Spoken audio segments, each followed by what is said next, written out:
So what garden crop is forgiving, fast, and gives you results before the rest of the garden is even awake? Eaten fresh from the garden, maybe a little cold with the dew from the morning, and perhaps with a few radishes tucked in the center. That salad can happen so much faster than you think it can. Perhaps even May in Zone 4, and your tomatoes are just thinking about getting their second set of leaves. Today I'm talking about lettuce, spinach, arugula, and the rest of the family of salad greens. I'm Carol from Almost 2 Acres. Let's go. This is Zone 4, where our last frost date is roughly early to mid-May, depending on exactly where you are. So when the rest of the country is already planting tomatoes, we're still watching the thermometer and crossing our fingers. But salad greens, they actually like the cold. Lettuce, spinach, arugula, these crops prefer growing in cool temperatures, somewhere between 45 to 65 degrees. They'll bolt, which just means they go to seed and get bitter when it gets hot. So Zone 4 is actually perfect for them in spring and fall. As in permaculture gardening, we're working with the season, not against it. And there's another reason I love starting here. Success is fast. You can be cutting baby lettuce within 30 days of planting and a full head within 45 to 60. When you're new to gardening, that quick payoff builds real confidence. What lettuce should we grow here? You don't need to overthink varieties, but there are a few things worth knowing. Loose leaf types are your best bet for beginners. Varieties like black-seeded Simpson, red sales, or any other loose leaf mix from your seed company. They grow fast. You harvest outer leaves while the plant keeps producing, and they don't need perfect spacing.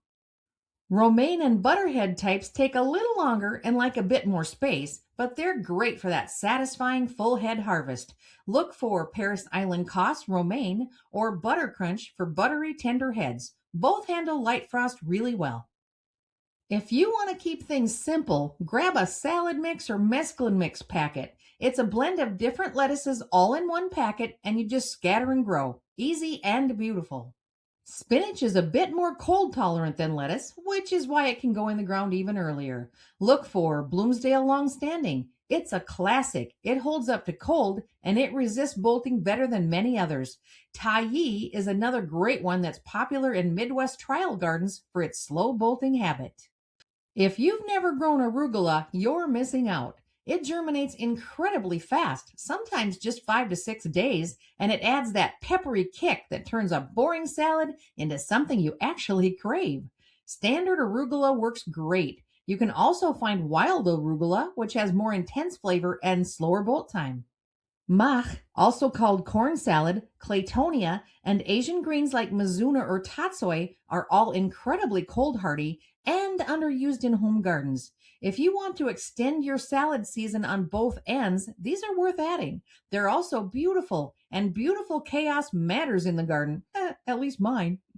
Let's talk timing, because this can really mess Zone 4 gardeners up, either starting too early and having leggy seedlings they don't know what to do with, or waiting too long and missing the right spring window. If your last frost is around May 10th to May 15th, which is typical for much of Zone 4, that means you're starting your salad greens indoors somewhere in late March to early April. Not January, not February, late March or early April. You really don't have to start salad greens indoors at all. But if you want to jump on the season, or you're like me and you just love having things growing under lights, it's a great option. Use small plug trays or cell trays. Keep your seedlings under grow lights, and they'll be ready to harden off and plant out when the soil is workable, usually late April in Zone 4. Direct sowing outdoors is the easier method and the one I recommend to new gardeners. As soon as the soil in your beds has thawed and you can work it without it clumping and sticking to everything, usually late April in Zone 4, you can direct sow lettuce, spinach, and arugula. They don't need warm soil. They'll germinate in soil as cool as 40 degrees, though 50 to 60 is ideal. If you get a late frost after you've sown, don't panic. Seedlings can handle a light frost. If it's going to be a hard freeze below 25 or 26 degrees, just throw a row cover or even an old bed sheet over the bed for the night. Let's talk about how to actually get those seeds in the ground. For indoor plug trays, fill your cell tray with a good seed starting mix. Not garden soil, not most potting mixes. Seed starting mix is the best. It's finer, holds moisture better for tiny seeds, and it doesn't compact. Moisten it before you sow so it's damp but not dripping. Lettuce seeds are tiny. Drop 2 to 3 seeds per cell, barely press them in, and cover with just the thinnest dusting of mix. We're talking 1/8 of an inch at most. Lettuce actually needs light to germinate, so don't bury it. Keep your tray somewhere around 65 to 70 degrees. These seeds don't need heat mats the way peppers do, but consistent temperature does help. Under your grow lights at room temperature is perfect. For direct sowing in the garden, you've got 2 main approaches. The first is row sowing. Make a shallow furrow about 1/4 inch deep, drop seeds in at roughly 1 inch apart, cover lightly, and pat down. You'll thin later. The second is the broadcast method for a salad bed, which is so easy. Just scatter seeds over the surface of a prepared bed, rake them in lightly, and press down with your hand or a board. You get a dense carpet of greens that you harvest as a cut and come again bed. It looks wild and it works beautifully. Don't stress about perfect spacing right now. Thinning is coming. Take a look at my recommended affiliate links for seed starting items such as heat mats, seed starting mix, and lights. Can we talk about thinning for a second? Because I know it feels wrong. You've just spent time getting these tiny seeds to germinate, and now I'm telling you to pull some out? Yes. Yes, I am. Overcrowded greens compete for water, nutrients, and airflow. You end up with spindly, stressed plants that bolt faster and yield less. Thinning sounds counterintuitive, but it's actually how you get more food. For baby leaf salad, you can let things stay pretty dense. 1 inch or 2 apart is fine if you're harvesting young. For full heads of romaine or butterhead, you want plants 6 to 8 inches apart eventually. Here's the secret. Your thinnings are edible. Those tiny little microgreens you pull, throw them right into a salad. Thinning day is harvest day.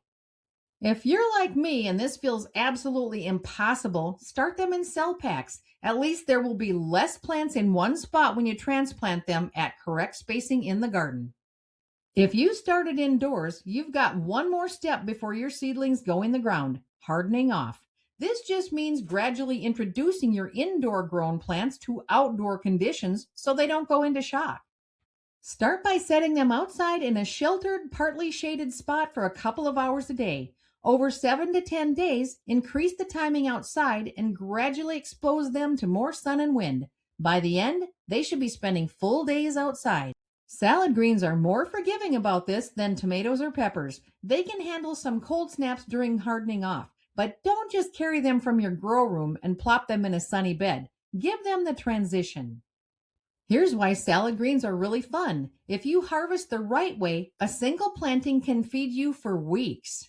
The cut and come again method. For loose leaf lettuce, arugula, and spinach, use scissors to cut the whole plant down to about 1 inch above the crown, the base where the leaves emerge. Don't pull the plant out. Leave that little base in the ground, keep it watered, and it will regrow. You can sometimes get 2 or 3 cuttings from a plant before it starts to slow down or bolt. Outer leaf harvesting. For romaine and butterhead types, you can also harvest outer leaves individually while leaving the center to keep growing. Just snap or cut the outer leaves at the base and let the inner ones keep developing. Eventually, you get a full head, or you keep harvesting leaves individually. Succession sowing. This is the key to keeping salad all season. Don't sow everything at once. Every 2 to 3 weeks, sow another small batch. That way, as one planting starts to bolt, your next planting is just coming in. You'll have fresh salad from May through June, take a little midsummer break when the heat comes, and then do it all again in late summer for a fall harvest. Mark that calendar right now, because this is the only way it will get done. Serious planning. Set a recurring reminder. Sow salad greens every 2 to 3 weeks. Trust me on this. Bolting. This is the #1 challenge with salad greens, and in Zone 4, it's mostly the summer switch. When temperatures climb consistently above 75 to 80 degrees, most lettuce and spinach will shift from leaf production into flowering mode. The leaves get bitter, the plant sends up a tall center stalk, and it's done for that season. These are your defenses. Choose bolt-resistant varieties, look for slow bolt or heat tolerant on the packet, provide afternoon shade if you can, and keep successions going so you always have young plants coming in. Honestly, Just accept that salad greens are a spring and fall crop in Zone 4. Work with the seasons, permaculture fashion.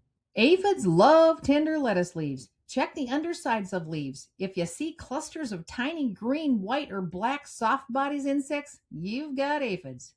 A strong spray of water from a hose knocks most of them off. Insecticidal soap is also very effective and safe for food crops.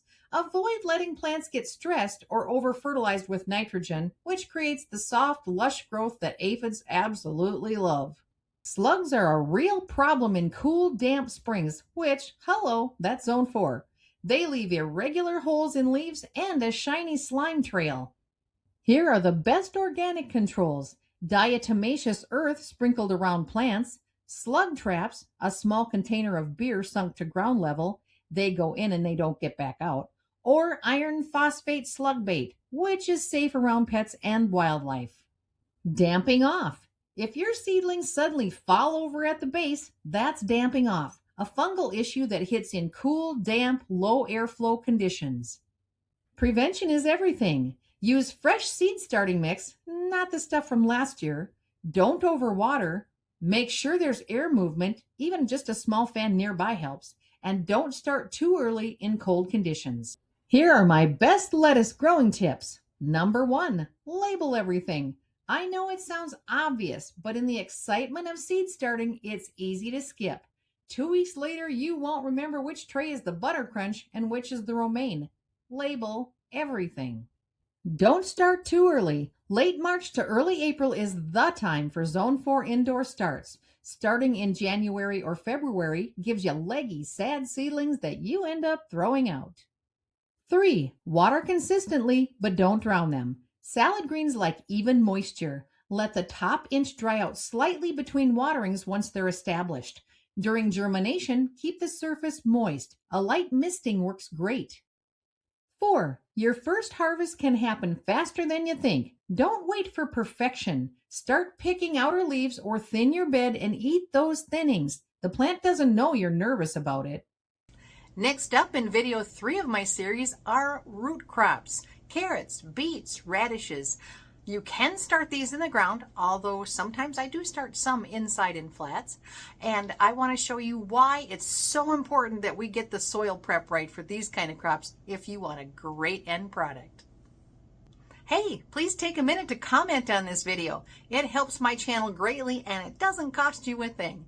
Until next time, let's continue to gather our thoughts on what kind of seeds we want to put in our garden, because very soon we're going to be growing.